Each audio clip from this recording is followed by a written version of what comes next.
The National Food Security Act, NFSA, introduced by the UPA government in September 2013, was a landmark initiative aimed at ensuring food and nutritional security for the country's 140 crore population.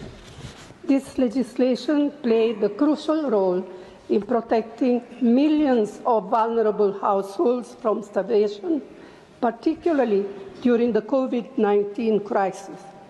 It is this act that provided the basis for the Pradhan Mantri Garib Kalyan Anna Yojana. Congress की वरिष्ठ नेता और party संसदीय दल की अध्यक्ष सोनिया गांधी, जो अक्सर अपने बयानों को लेकर खासा सुर्खियों में बनी रहती हैं, अब एक बार फिर से अपने ही बयानों पर चर्चाओं में आ चुकी हैं। दरअसल सोमवार को जल्द से जल्द जनगणना कराने की मांग उठाती नजर आई, ताकि सभी पात्र व्यक्तियों को खाद्य सुरक्षा कानून के तहत गारंटीकृत लाभ मिल सके। जी हाँ, राज्यसभा में शून्यकाल के दौरान इस मुद्दे को उठाते हुए सोनिया गांधी ने ये तक कह दिया कि खाद्य सुरक्षा विशेष अधिकार नहीं बल्कि नागरिकों का एक मौलिक अधिकार है। सोनिया गांधी ने यह भी कहा कि यूपीए सरकार द्वारा पेश किया गया राष्ट्रीय खाद्य सुरक्षा अधिनियम एक ऐतिहासिक पहल थी, जिसका उद्देश्य 140 करोड़ आबादी के लिए खाद्य और पोषण सुरक्षा सुनिश्चित करना था।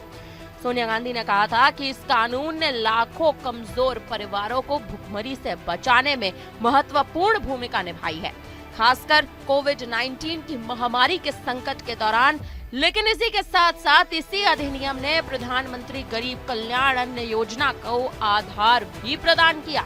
सोनिया गांधी ने कहा कि खाद्य सुरक्षा अधिनियम के तहत 75% ग्रामीणों के साथ ही 50% शहरी आबादी सब्सिडी वाले खाद्यान्न प्राप्त करने की भी हकदार है।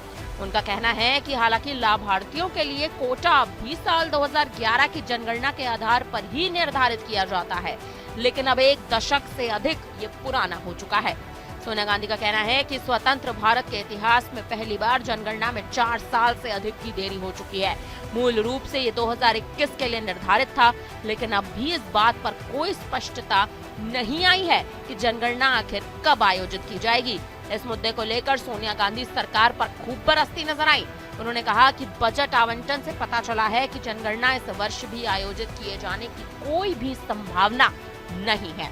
सोनिया गांधी का ये कहना है कि इस प्रकार से लगभग 14 करोड़ पात्र भारतीयों को खाद्य सुरक्षा कानून के तहत उनके उचित लाभों से वंचित किया जा रहा है। ये जरूरी है कि सरकार जल्द से जल्द जनगणना पूरी करने को प्राथमिकता दे और ये भी सुनिश्चित करे कि सभी पात्र व्यक्तियों को खाद्य सुरक्षा कानून के तहत गारंटीकृत लाभ प्राप्त होगा।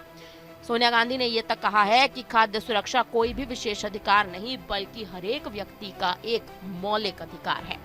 बहरहाल अब सोनिया गांधी के इस बयान पर और जिस तरह से सरकार पर बड़े सवाल खुद उठाती वो नजर आ रही हैं, इस पर अब आप क्या कहेंगे? आप हमें अपनी राय कमेंट करके जरूर दें।